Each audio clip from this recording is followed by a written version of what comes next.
Our first hymn is Morning Has Broken.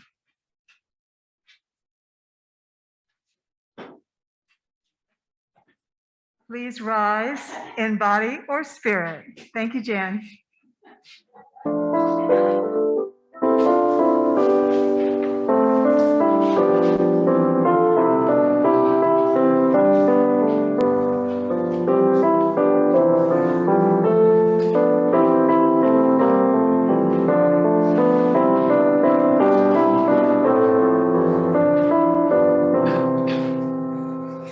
Morning has broken like the first morning. Blackbird has spoken like the first bird. Praise for the singing, praise for the morning, praise for them springing fresh from the word. Sweet the rain's new fall, sunlit from heaven, like the first dew fall on the first grass. Praise for the sweetness of the wet garden, sprung in completeness where God's feet pass. Mine is the sunlight, mine is the morning, born of the one light, Eden so play. Praise with elation, praise every morning, God's recreation of a new day.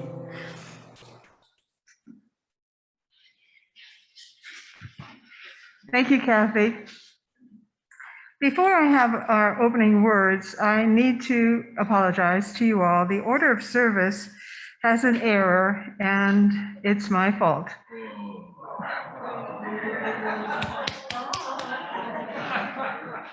We used a template as we put together the order of service, and I did this 2 weeks ago prior to Reverend Kalani's resignation. And the template has a space for a video from our minister, which we will not be having today. So let me move on to the opening words entitled A New Year for Beloved Community by Deborah Hafner. Happy New Year! Happy New Year for our beloved community. Happy New School Year. Happy New Year, Lashana Tova, to those of you from Jewish backgrounds as you celebrate Rosh Hashanah. We gather together at the start of this new year as people of many ages, as people of many sexual orientations and gender identities, as people of many races and ethnicities, as people of many theologies and religious backgrounds, woven together in our love for this community, with our hopes and dreams and prayers for the year before us, with our hearts and minds and spirits ready to be touched by the year before us, with our hands and time and talents ready to be offered in the year before us. We gather together at the start of this new year with gratitude and love for those who have come before us, for those who stand here with us. May it be a good year. May it be a sweet year. Come, let us worship together.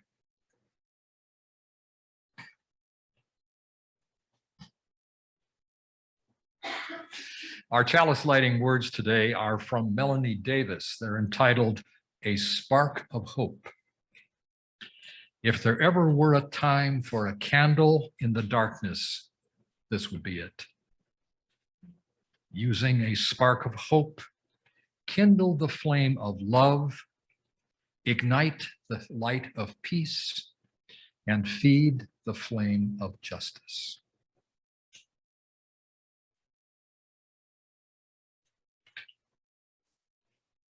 will you rise in body and spirit and join me in saying our church's covenant of right relations and, our church's covenant, and hum along while we sing the doxology in English and Spanish. The words should be in your order of service. Love is the doctrine of this church. The quest of truth is our sacrament, and service is our prayer. To dwell together in peace, to seek knowledge in freedom, to serve others in community, to the end that all souls shall grow into harmony with creation. Thus do we covenant with one another.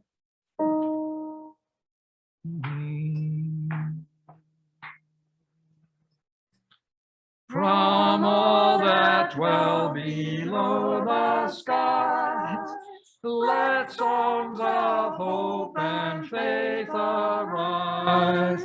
Let peace, goodwill on earth be sung, through every land, by every tongue.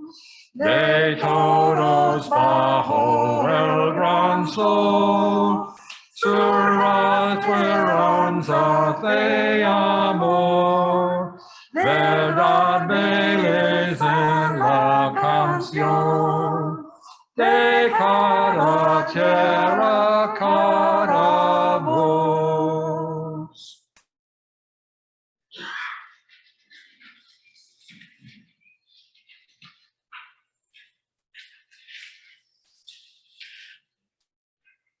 Good morning and welcome to the Unitarian Universalist Church of Las Cruces.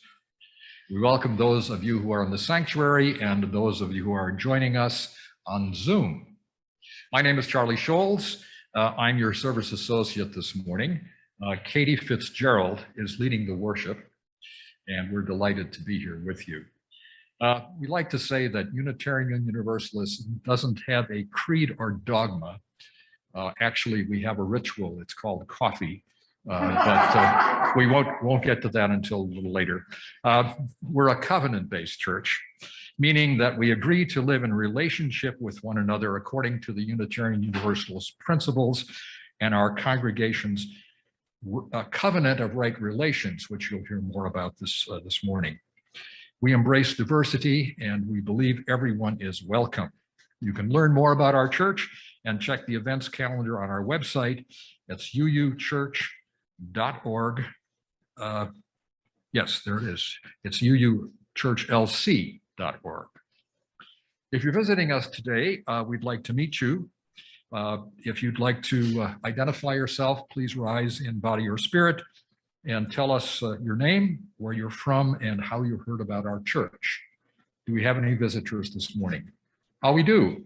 Yes. And I'm a longtime student from Ontario, Canada. Oh, wonderful. And my partner's here, and she's really blessed. Great. Welcome. Thank you.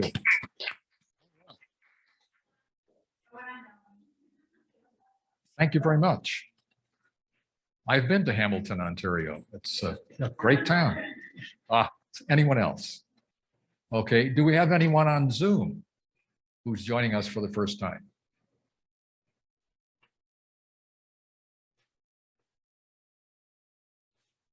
We don't. Okay. Thank you. And if you're a shy visitor and curious about our church, please feel free to fill out a visitor's card in the foyer. And leave your email in the chat box if you're on Zoom, and we'll send you invitations to our other events. Directly following this service, there will be time for fellowship during what we call our coffee hour, a ritual that we have, hosted by the Hospitality Committee. And they've created a new normal at this time to re-greet and meet one another with a focus on keeping us healthy, of course. So they'll serve you either water or coffee and bite-sized treats. And we'll be doing that today in the RE building, which is down the passageway.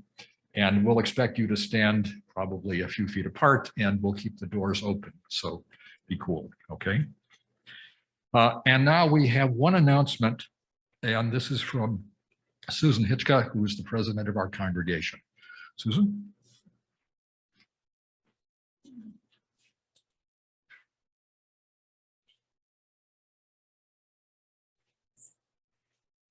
So with your permission, I'll take this off just long enough to talk to you and then put it back on again. Dear friends, today is January 2nd. And as Bing Crosby wrote in the lyrics to Let's Start the New Year Right, let's watch the old year die with a fond goodbye and our hopes as high as a kite. How can our love go wrong if we start the new year right? Now, you may feel right now that it hardly seems right, but my thinking is that today we're going to be talking about the covenant of right relations and how we can bring this church back into harmony with one another. So that's what I'm hopeful of. I know that most of you know that on December 29th, our minister sent his letter of resignation to the board, the whole congregation, and the individuals at UUA who have been helping us to create the letter of agreement that we hoped would get us through at least the first part of 2022. However, Reverend Cathy has resigned to seek other alternatives. So that's where we are. As the board, as the bylaws require, the board has assumed responsibilities for the administrative duties. And now, I believe, as your president of the congregation currently, I call on you to join in the work that we need to get done. If we're successful, I think we will assist and grow our Sunday services committee and help them to provide more lay-led services and to coordinate services with the guest ministers that will be joining us either in person or virtually. We will involve members in planning and decision-making so that we can move forward together. We'll encourage and invest in our growing religious education program. We'll create programs to orient and engage members and find new ways, volunteer roles of different sizes, so that all of us can share a bit of the work that needs to be done. I believe we will revive a council of committees so that various ministries can learn from one another and collaborate on programs and activities and share the work. And we will continue our efforts to create a diverse, multicultural, beloved community. I've been in constant contact with our key UUA contact, Sarah Millsbaugh, as this situation developed. And she has scheduled a Zoom conversation with us for this Thursday, January 6th at 7 p.m. Her invitation to all interested members and friends appears in this week's Week at a Glance, along with the Zoom link. She also plans to come back later in the month to lead a service, either virtually or in person, depending on what UUA tells them about travel, because right now their travel's been suspended. So I believe with this, we will begin a process of reconciliation and healing in congregational community and move forward in right relations. And I call on every member of this congregation to join in this important work. The future of our faith community in Las Cruces and beyond is at stake. Thank you.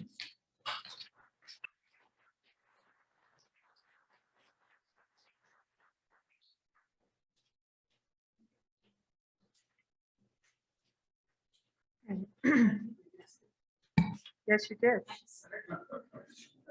They say short-term memory is the first thing you go. We're friends. I can tease her. I think I'm older than she is, so it's okay. I asked Kelly if I could do this Time for All Ages today, and I have her approval. This book came out 50 years ago, and I'm going to date myself by saying I was in high school when it came out. Anyway, it touches me as much now as it did then.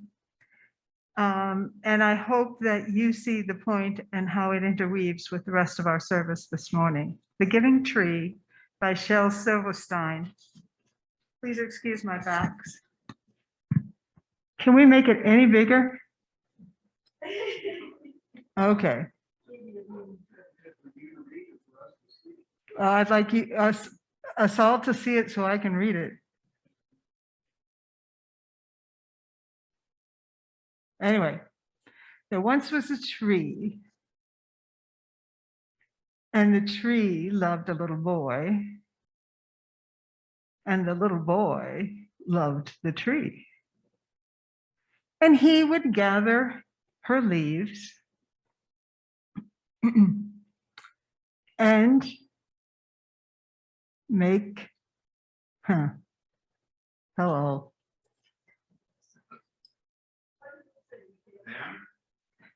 He would make them into crowns and play King of the Forest. He would climb up her trunk and sit among her branches and eat apples. And they would play hide and seek. And when he was tired, he would sleep in her shade. And then the boy loved the tree very much, and the tree was happy. And then the boy went away.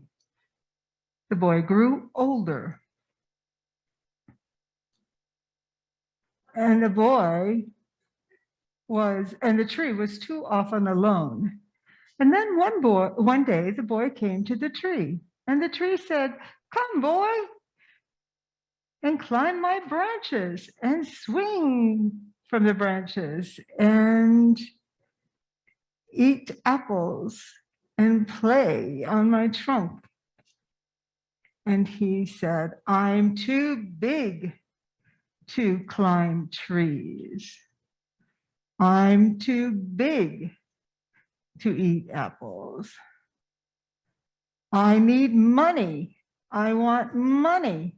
Can you give me some money?" "I'm sorry," said the tree. "I have no money. I have my leaves and my apples. Take my apples and sell them in the city. Then you will have money and you will be happy." And the boy decided to go up to the branches, take the apples, and he carried them away. And the tree was happy. And the boy stayed away for a long time, and the tree was sad. And then one day the boy came back, and the tree shook with joy, and she said, "Come, boy, climb up my trunk and swing from my branches and be happy." "I'm too busy to climb trees," said the boy. "I want a home to keep me warm," he said. "I want a wife and I want children, and I need a home. Can you give me a home?" "I don't have a home," said the tree. "The forest is my home, but you may cut off my branches and build a house, then you will be happy." And the boy cut off the branches and carried them away to build a house. And the tree was happy. And the boy stayed away for a long time. And then he came back. "Oh, come, boy," she whispered. "Come and play. I'm too old and tired to play, said the boy. I need a boat that will carry me away. Can you give me a boat? Cut down my trunk, said the tree. You can make a boat, and then you will be happy. And the boy cut down a trunk, made a boat, and sailed away. And the tree was happy, but not really. And after a long, long time, the boy came back again. I am sorry, boy, said the tree, but I have nothing left to give you. My apples are gone. My teeth are too weak for apples, said the boy. My branches are gone, said the tree. You cannot swing from them. I am too old to swing from branches, said the boy. My trunk is gone, said the tree. You cannot climb. I am too tired to climb, said the boy. I am sorry, said the tree.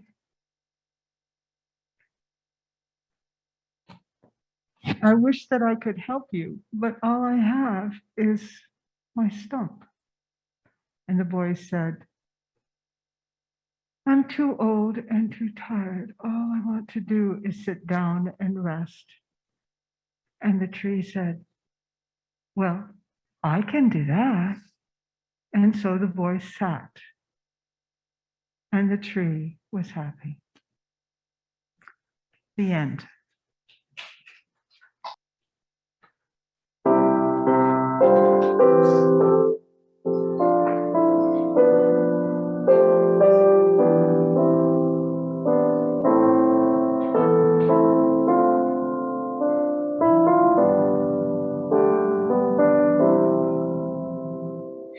Spirit of life, come unto me. Sing in my heart all the stirrings of compassion. Blow in the wind, rise in the sea, move in the giving life the shape of justice. Roots hold me close, wings set me free. Spirit of life, come to me, come to me. Fuente de amor, ven hacia mí y al corazón, cántale tu compasión. Sopla a volar, sube en el mar, hasta moldear la justicia de la vida. Arráigame, libérame, fuente de amor, ven a mí, ven a mí.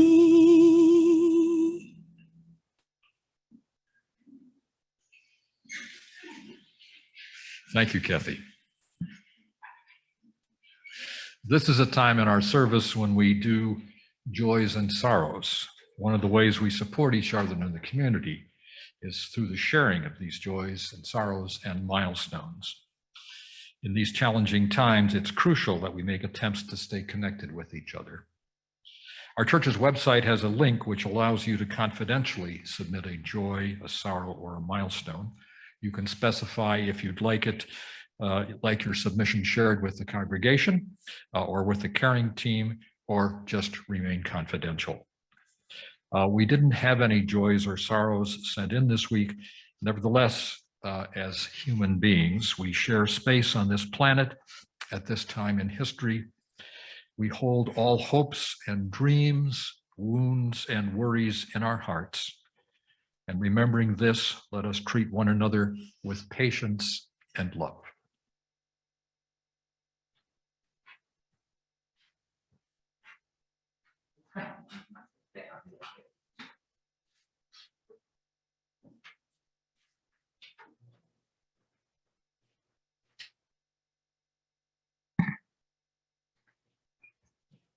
The meditation this morning is entitled Give Yourself by Denise Tracy.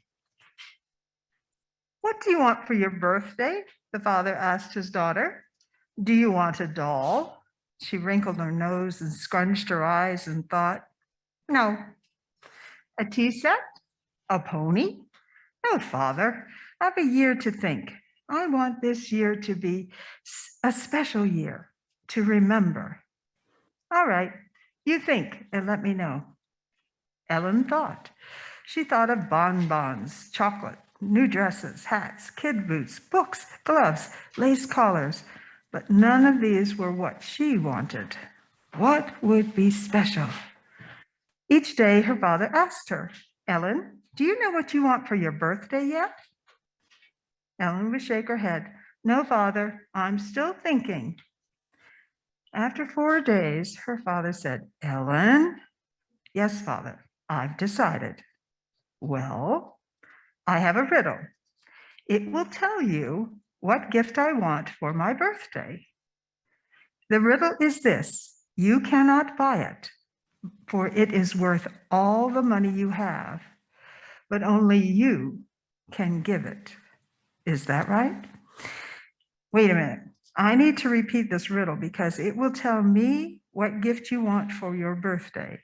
I cannot buy it because it's worth all the money I have, but only I can give it. Is that it? Yes, Father. Well, now it's my turn to think about your riddle. I have to find the perfect present in the mystery. Her father paced and pondered. He repeated the riddle over and over. I cannot buy it, but only I can give it. He paced and pondered, and finally he smiled. I know what it is. I know what it is. And now he had to think about how to give it. When Ellen's birthday came, there was no present from her father. She didn't expect one. After she had opened the presents from her brother and sister, from her mother and grandmother, and after the cake was all gone and the celebration over, Ellen's father said, it's now time for Ellen's present from me. Ellen, come and sit with me. So Ellen climbed into the armchair and sat on her father's lap. My present to you is very special. I hope it is what you wanted, for it is not a book or a toy or clothes, but instead it is a present that is for all seasons and for each day. This year, your birthday present from me is that we will spend time together every week, just the two of us. For you are my very special daughter, and I love you very dearly. Ellen hugged him. Oh, Father, I knew you would figure out the riddle. Her father said, you cannot buy it, for it is worth all the money you have, but only you can give it. It took me a long time to figure out the answer, but when I did, I knew what gift you wanted. The answer was simple. Give yourself. Oh, Father, I wanted a gift to make this year special. Time together with you will make this year the very best year of my life. Ellen looked into her father's eyes. My father, you are crying. Yes, you teach me more than any book I've ever read or written. By giving you time, I will give you more than I will gain more than I give. It was Ellen's turn to figure out this riddle. How could her father, by spending time with her, get more than he gave? She thought she knew love multiplies. Perhaps she would only understand when she was older, when she had children of her own. But her father understood. And when he wrote an essay on giving, he wrote, give yourself. for he knew the wonder of this gift. Ralph Waldo Emerson.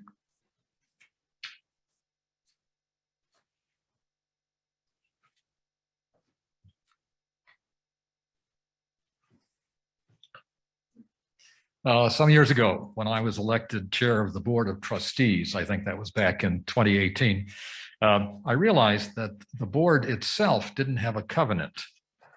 And since most of the committees I had served on in UU churches had some sort of covenant agreement, I thought we should have one too. So after some discussion, this is what we came up with.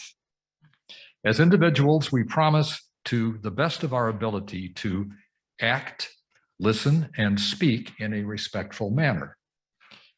That means we hear what's being said, we encourage every member to express their views, and we make sure that all voices are heard.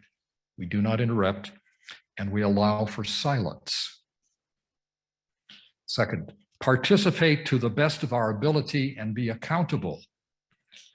Be on time, be prepared, follow the agenda, honor time constraints and timeouts, focus on strengths, let someone know if you will not attend, and follow through on commitments.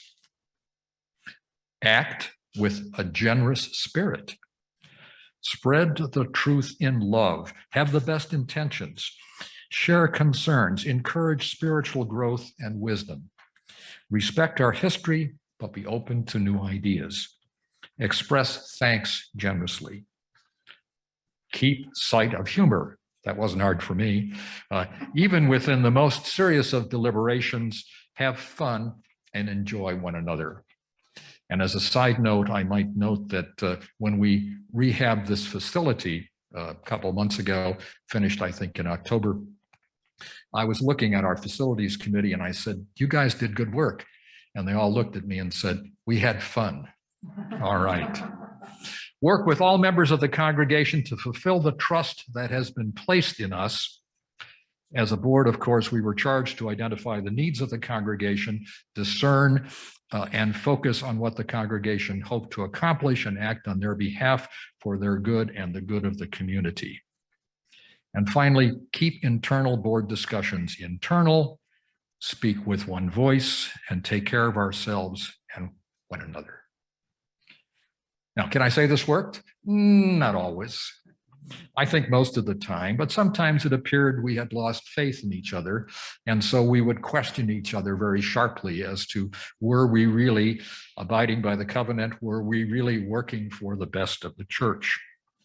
And what it did was remind me of an experience I had in my last corporate job. I'll tell you a story about that. I was the quality assurance manager for a software company in Fredericton, New Brunswick, when my wife and I lived in Canada. I was hired at the urging of a friend who had a stake in the company, and he was worried that the company had kind of lost its purpose in this particular area. I don't know if you're familiar with software, but I'm not a software engineer. I was merely a manager, but the quality assurance department does the beta testing on new products and figures out if they work, and then if they work, then they're released, and if they're not, then they're sent back and fixed. And this department was kind of falling down on the job, as I discovered. When I arrived, there were 7 people employed, and they were very overworked, some of them putting in 50, 60 hours a week just to get the job done. And at that point, they had no supervision because the previous quality manager had gotten fed up with it and one day locked his office, walked out, and never even collected his last paycheck. So, things were bad. So I set about rebuilding the department as best I could, hiring more people, dividing them into teams based on their work with particular clients. And I instituted a weekly meeting. This weekly meeting, which was held after lunch on Monday, was the place where we built relationships. I asked each of the employees to do a check-in, to introduce themselves and tell us something that had happened to them at work or in their lives in the past week. Then I brought them up to date as to what the company was doing, because our management meetings were Monday morning.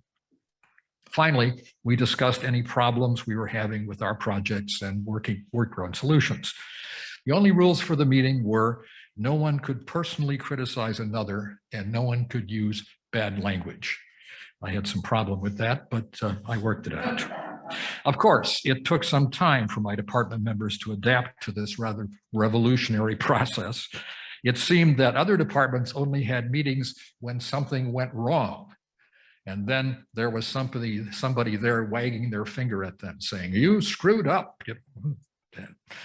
So over the course of 16 months that I was there, I got the quality assurance department humming. As a group, they became more productive, more understanding of each other, and happier. When I left the company at a going away party that they threw for me, I was very touched. My department members thanked me for being there and for making their lives a little better. It seems to me that a covenant of right relations, whether it's done with a group of volunteers like the board or done with a group of employees at a company, can ultimately prove to be both productive and harmonious. Thank you.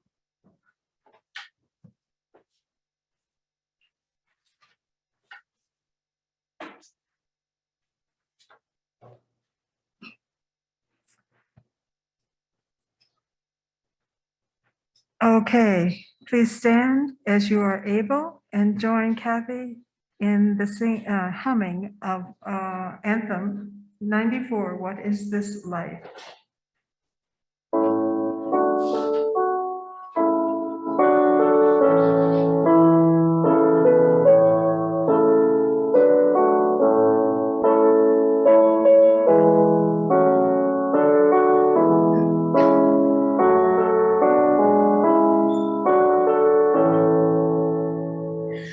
What is this life if full of care? We have no time to stand and stare, no time to stand beneath the boughs and stare as long as sheep or cows.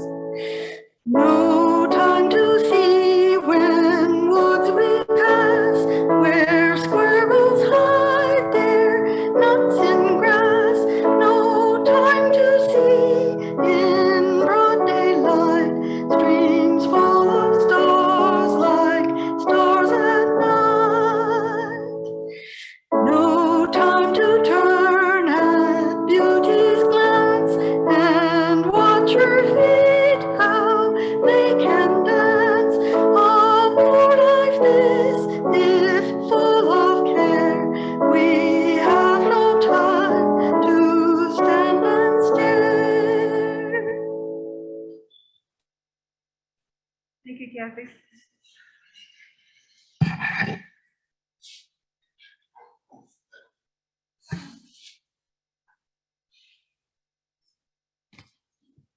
Let's start at the very beginning, a very good place to start. When we read, we begin with ABC. Okay, that's enough of that.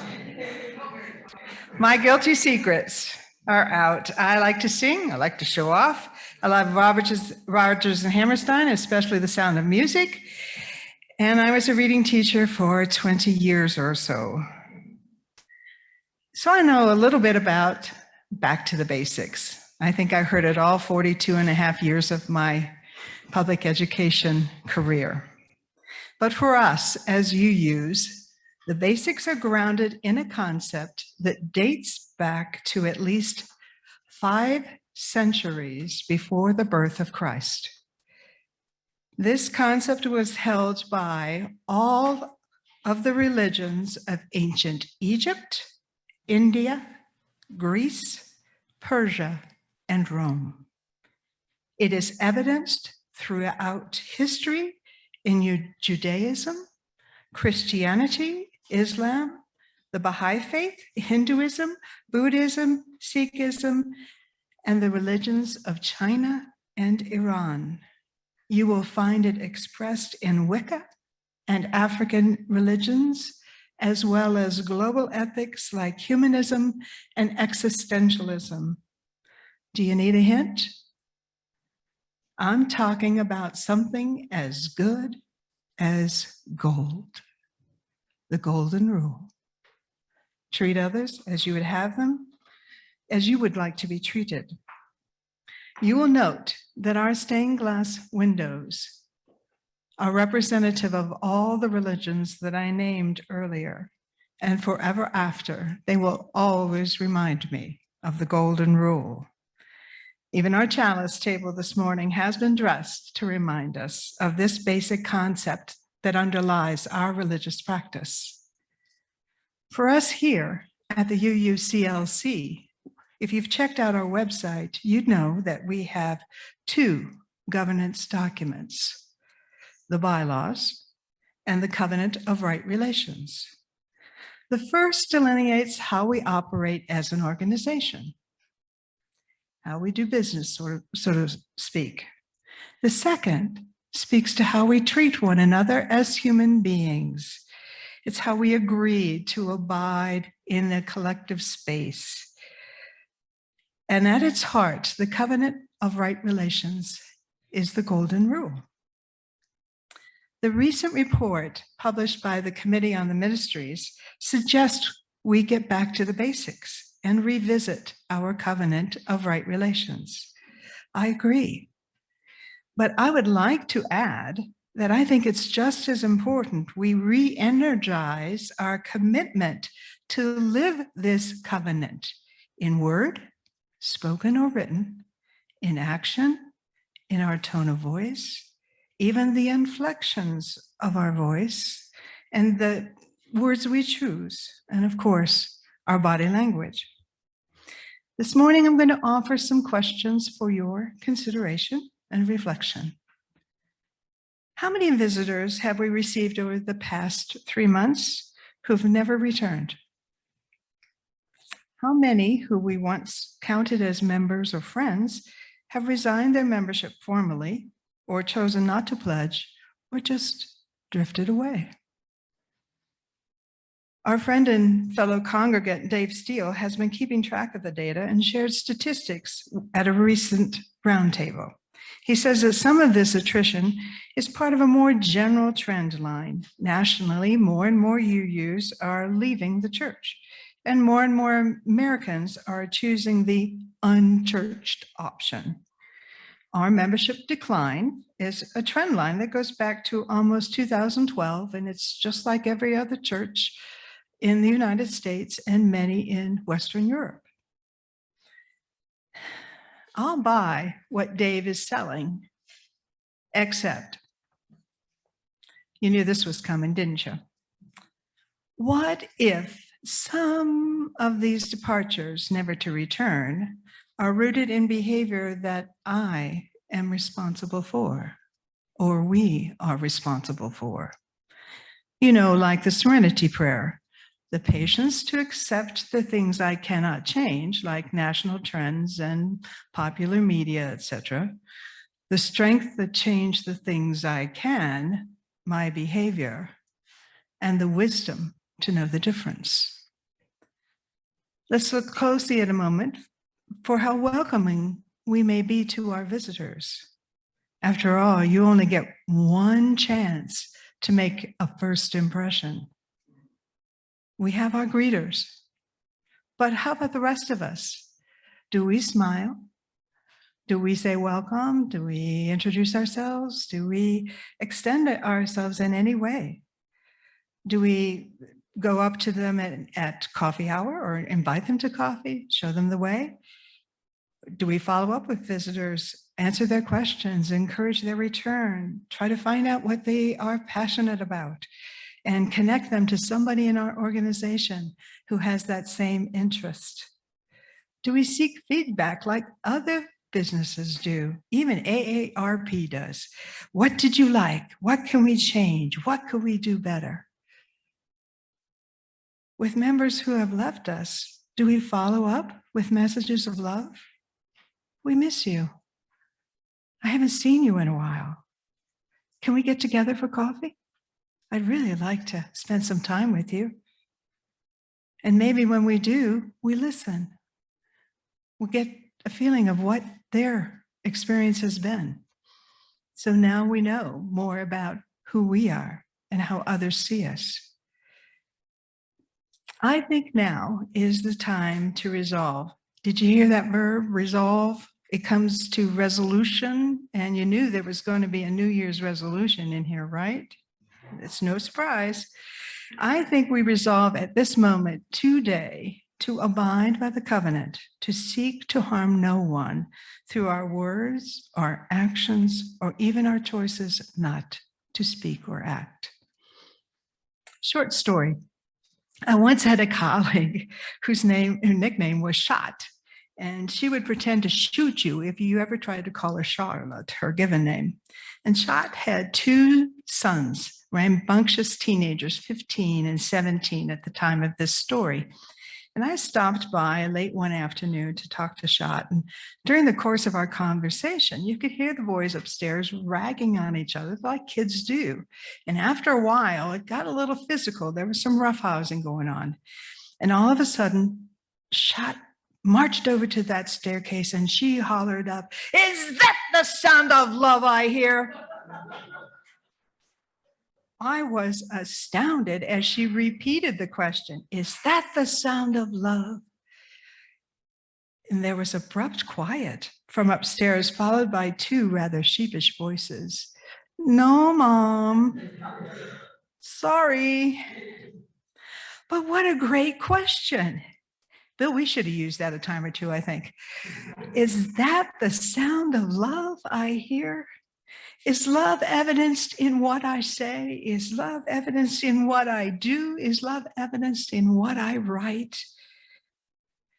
I, for one, have always thought email is a great tool, but it can come across pretty cold. It's basically black and white, and you can put all emojis with it, which I don't truly understand, but that's okay. And they do help to send some overtones of feeling with it. Email can also be abrupt and terse, and we come to rely on it a lot during these COVID days. So I think it behooves us to take a bit more time to compose and reread emails perhaps before sending.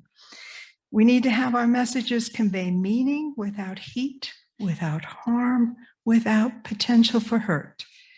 And of course, courtesy is essential. Messages that are uplifting, like the quote you see at the end of Sherry's emails, can make a difference, a big difference to the reader. Apologies are an important ingredient to our covenant, as is forgiveness. But how about thought before action, so as not to conduct ourselves in a way that an apology becomes necessary? How about using active listening to hear and consider thoughtfully what another is saying? How about a second perusal of an email or document to ensure that a loving spirit has guided the hand of the writer? Back in the days when I worked for a wage, often after composing a tough email, I let it sit as long as possible before sending. And if I could, I'd get a trusted colleague to read it for content and tone. In my opinion, and that paid off for me, because oftentimes if I was uneasy, that meant something needed to be reworked, and it was, before I sent it. In my opinion, it is as important, or maybe even more important, to be kind as it is to be honest. Living a life of positive intention, and that's what this is all about. That's the theme that UUA has for us this month. That's the theme truly at its heart of our covenant of right relations. Living a life of positive intention is not easy, because we're not always going to agree. We come from different religious ideologies. We come from different generations. We may talk different languages. We come from different life experiences. So what we've taken on is a tough task. We are bucking the tide of decades of learned behavior. And as a teacher, I know that even a few years of learned behavior is tough to retrain and get another way of thinking going. We have lousy role models, as evidenced in popular culture.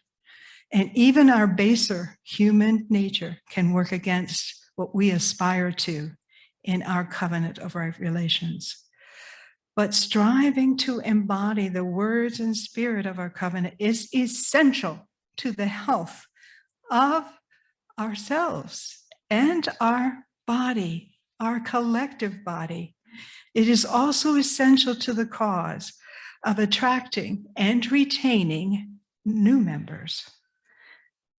Based on our most recent stewardship campaign, we need another 47 households to join us in the coming year to fund the services, programs, and ministries we value. Many of you know that my path to Unitarian Universalism wound its way through varying denominations of Christianity, so it should be no surprise that I close with a paraphrase of a Christian hymn. We are one in the Spirit, and the Spirit is love. We are one in the Spirit, and the Spirit is love. We are one in the Spirit, and the Spirit is love. They all know we are used by our love, by our love. Yes, they'll know we are used by our love. I've asked Charlie to join me. Thank you. So we are going to recite for you in two voices our covenant of right relations.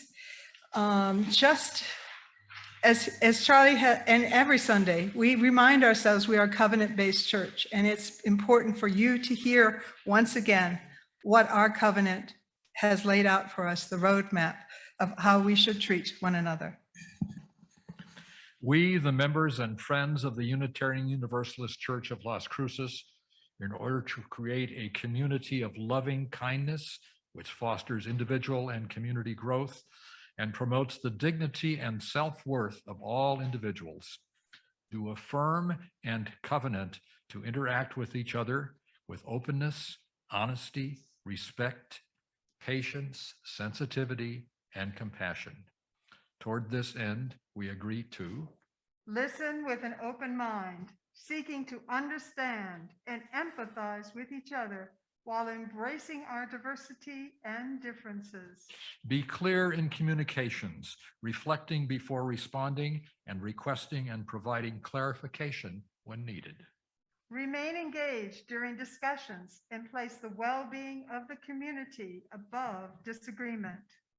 Endeavor to understand the behaviors, needs, and limitations of ourselves and others. Acknowledge the right to express opinions freely, seeking to be constructive by making sure our communications are true and expressed in a kind and helpful manner. Give, receive forgiveness, and respect the confidentiality of personal information shared with us. Inform ourselves regarding church processes and communications, and accept the responsibilities of membership in this community. By committing ourselves to this covenant, we shall build an environment of trust that promotes free and responsible discussions of ideas while cultivating an atmosphere of joy and celebration in our church community. Thank you, Katie. You're welcome. Those of you who are new to our congregation probably don't recognize that what you're worshiping in here is what we call a refurbished sanctuary. We started this process in March of last year with a congregational meeting to approve the increase in the budget. And we've been working on it ever since, and we're still fine-tuning it. But we have, among other things, a new floor, new windows, new paint, new walls, new sound system. It's coming along. And so we've also continued streaming our services because we want to reach as many people as possible. And some of you may have found us on Zoom. As a community of faith and generosity, we have weathered, as we say, more than a year and a half during which no services were held in person. But we started up in September of this year in person, doing what we call hybrid services. So we're currently practicing indoor masking, and you've seen the signs, and social distancing. And we're hoping someday to end the spread of COVID-19 and its variants. Someone suggested to me this morning that when that happens, we'll have a mask burning ceremony. And I'm very much in favor of that. One of the reasons I'm reading without my glasses today is because when I speak, my glasses tend to fog up. You may be familiar with that. So, as we say, it's vitally important for the ongoing work and health of the church for each of us to fulfill our financial pledge. And I'm leading up to the offering, obviously. I should mention this as well, though. We continue as a congregation to support organizations identified by our Social Justice Committee as a recipients for what we call our Change for Change program. And so the recipient for this quarter is La Casa, which is located here in Las Cruces. Their mission this is from their website, is to support those affected by domestic violence while striving to prevent abuse and promote healthy relationships among individuals and families. The way the Change for Change program works is that if you have change in your pockets or in your purses, you can just toss it into the basket and we'll make sure that goes to La Casa. Or you can donate by putting a check in, or by sending your checks to the church, or by using the Give link on our church website. Right now, the ushers will pass among you and collect the offering.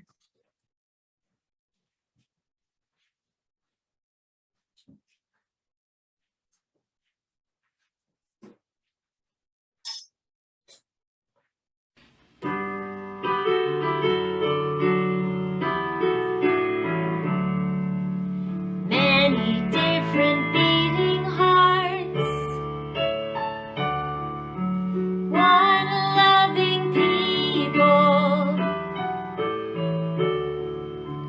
many different walks of faith, one loving sanctuary,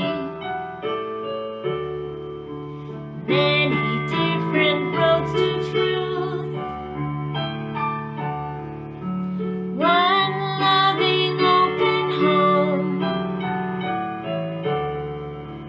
many different beliefs,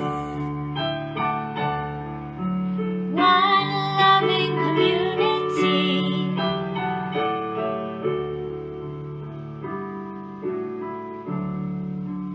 many different beating hearts, one loving people, many different walks of faith, one loving sanctuary, many different roads to truth, one loving open home, many different beliefs, one loving community.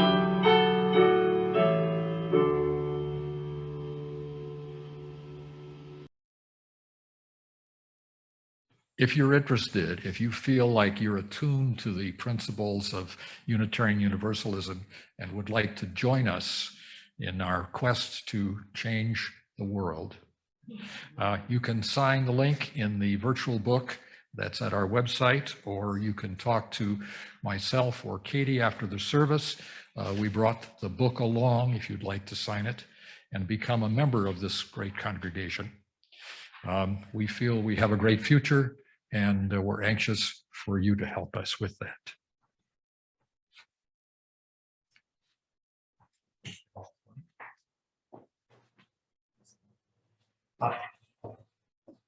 Cathy will sing us the closing hymn.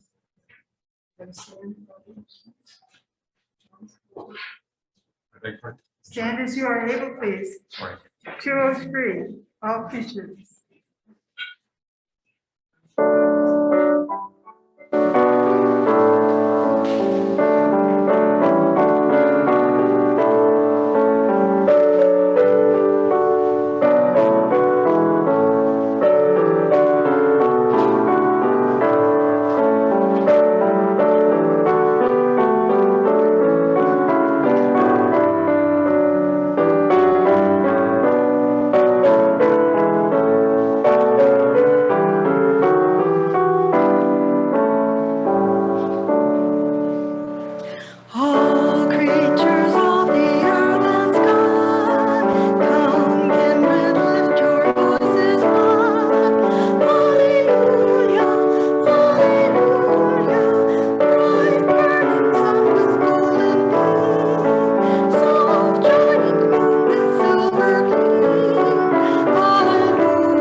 Before I say the closing words, a little bit of science. Nature abhors a vacuum. And I want to just let you all know that to have a opportunity, if you like, I'm going to be setting up in the office on Wednesdays from 9 to noon. If you have any questions or concerns, know that you can call or stop by, anything related to finance. I'd be happy to assist during the weeks that Bill and I are in town. Now, the closing words are chosen from the first letter to the Corinthians, chapter 13, and this is the New International Version. If I speak in the tongues of men and of angels, but do not have love, I am only a resounding gong or a clanging cymbal. If I have the gift of prophecy and can fathom all mysteries and all knowledge, and if I have a faith that can move mountains, but do not have love, I am nothing. If I give all that I possess to the poor and give over my body to hardship that I may boast, but do not have love, I gain nothing.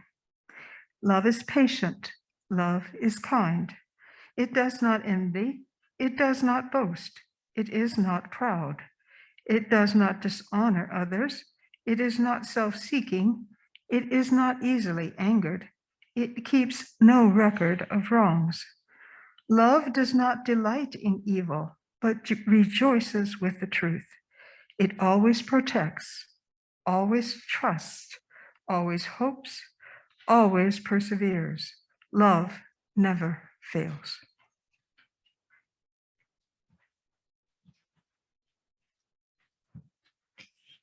Please join me in extinguishing the flame. We extinguish this flame, but not the light of truth, the warmth of community, or the fire of commitment. These we carry in our hearts until we are together again.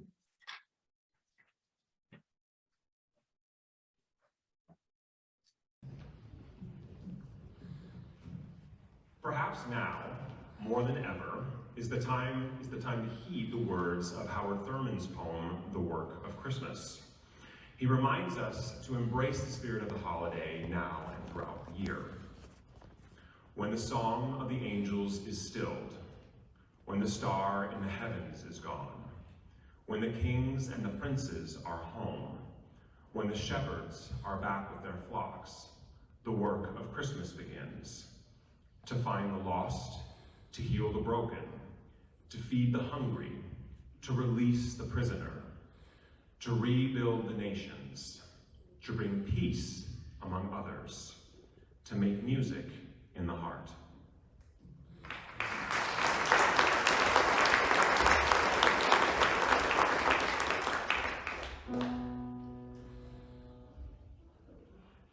When the song of the angels is stilled, when the song of the angels is stilled, when the song of the angels is stilled, the work of Christmas begins. When the star in the heavens is gone, when the star in the heavens is gone, when the star in the heavens is gone, oh, the work of Christmas, work of Christmas, work of Christmas begins, it begins to find the